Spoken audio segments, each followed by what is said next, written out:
The Reserve Bank of India's new rules on auto debit facility on credit and debit cards as well as UPI came into effect on October 1. A month on, small businesses that relied heavily on subscriptions for revenue are struggling to stay afloat.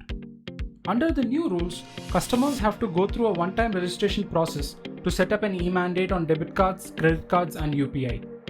Banks are required to inform customers at least 24 hours before the amount is charged to the card. And recurring payments above Rs 5,000 need to be authenticated through an OTP by the customer each time it is due. Here is where things stand a month after the system came into effect. Among the card issuing companies, Visa, MasterCard and Diners Club are enabled for registering merchant standing instructions according to the RBI guidelines. But India's indigenous card network RuPay and American Express are yet to comply. Payment gateway firms such as Razorpay, BillDesk and PayU have come up with solutions that will help banks, customers and merchants navigate through this issue by registering their mandates on their customized platforms. But the small businesses and startups that majorly depend on subscriptions have taken the biggest hit because of non-compliant players in the ecosystem, especially banks. While the central bank designed the rules to provide more convenience for consumers, it may have failed to foresee the full magnitude of the impact this would have on businesses. Despite multiple extensions of the deadline, banks have not put in place systems to transition to the new regime smoothly. 60 to 70% of the standing instructions for recurring transactions are reportedly not going through. We have Sijo Kuruvilla, the Executive Director of Alliance of Digital India Foundation, to give us a sense of the disruption the rules have caused. How severe is the problem? I would say massive. The keyword that comes to mind is chaos in terms of what is happening there. And this time around, what is also interesting is half the time when these regulations come in, it's typically the businesses that end up having to bear the brunt of it. And this time, very evidently and very clearly, almost all consumers are also facing issues. So the problem is definitely massive.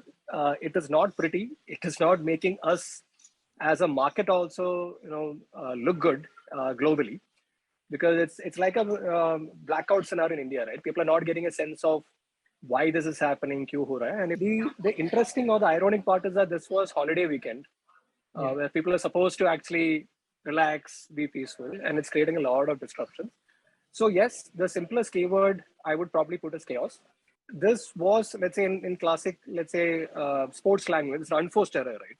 This is something we created upon ourselves, inflicted on ourselves in some sense. Business continuity is super paramount for companies and consumers and markets for sure.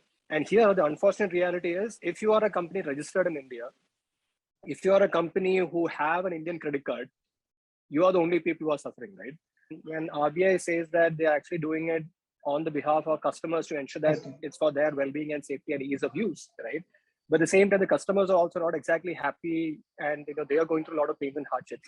In instances like this, when you take initiatives where you put our Indian startups as a disadvantage into the global peers, it's very unfortunate, should have been avoided. And as an ecosystem, we should actually have a more of a resolve to make sure that jo hua so hua, we should make sure that this doesn't happen in future. And it's very important to take the industry also into confidence, right?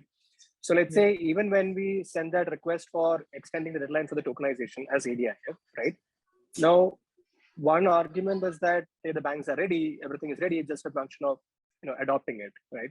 But having said that, even if everything was ready, most of the stakeholders that we are working with are not entirely feeling confident that there is sufficient time to be able to do that.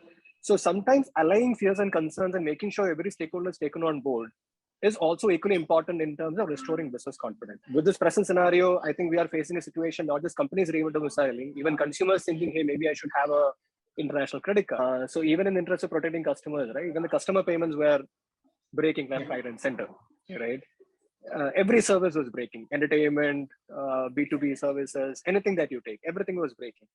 The unfortunate fallout is that it's also resulted in a lot of revenue loss for some of the smaller startups also, right? Most of the startups I interact with, they have had a significant delta in revenue as compared to last month and this month, or even compared to years before. It's probably too early to attribute the entire causality only to this particular change, which we know only in some time. They also have to understand this better. According to a 2020 report by consultancy firm Bain & Co., India has 7,000 to 8,000 software as a service or SaaS companies, and most have subscription-based business model. The rules also affected NGOs that depend on recurring donations. We spoke with Apar Gupta, Executive Director of Digital Rights Advocacy, Internet Freedom Foundation, to know how it impacted the non-profit organizations. Firstly, the mandates which we had built over a period of time, they are on the basis of credit and debit card transactions which are occurring through a multiplicity of banks. Most banks, or almost all banks, were not ready for the October 1st date, and only their compliances have started happening now at present by itself, right? Okay. So the issue was that from 1st to at least 18th, the number of donors which had signed up for recurring donations and had been built over a period of 3 years, each day that mandate used to be affected, it used to become inactive by itself. That resulted in 70% of our donor base dropping off because credit and debit card instruments were the primary methods through which people had signed up. The second issue is that a lot of banks like HDFC, even when they have enabled these transactions, have whitelisted certain vendors, which happen to be very large companies like Netflix, Amazon, Future Retail, Reliance, Airtel, Vodafone, or service providers like them, right? And they also have like dedicated terminals and teams to follow up with these banks. For many medium and small scale enterprises or SaaS-based companies which are smaller, we are not on this whitelist. And also, before each recurring charge which is made every month, a person gets a proactive ping which they have to approve, and then only the payment goes through. Now, what happens is on a smartphone, a lot of people get about 50 to 100 pings a day, right? So if you miss that, it goes inactive. Rather than this system, the system should also price user convenience alongside user autonomy. But if a person is already signing up for a recurring transaction, for each month for them to get a ping prior to that transaction will build a very high degree of friction. And this is what is happening.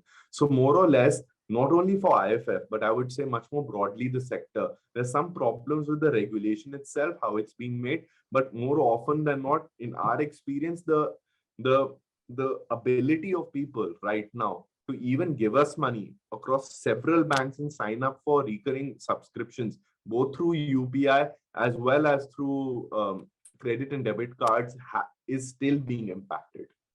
It's a very tragic situation for non-profits, especially like IFF, which are relying on public support, which had close to 423 members in August by last count. It's a tremendous setback for even, I would imagine, small and medium scale SaaS-based businesses which bill their customers every month.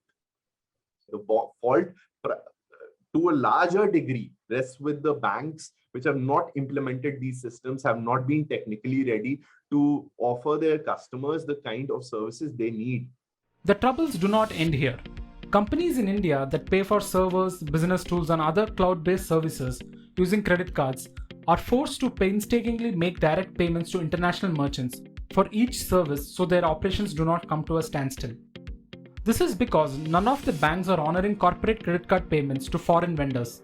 This has prompted international merchants to request their payment gateways to ensure compliance with India's new rules. Large companies such as Microsoft are navigating this issue by extending the subscription to some of their products for free, so customers do not have to worry about making recurring payments during this time. Meanwhile, smaller businesses cannot afford to follow a similar approach. The situation is expected to stabilize in a few months, and until then, businesses have to scramble to retain their customers and find a way to sustain their operations. If you like this video, share it and subscribe to Business Standard. For more news, views and insights, log on to www.business-standard.com. Do also follow us on YouTube, Twitter, Facebook, Instagram, Telegram and LinkedIn.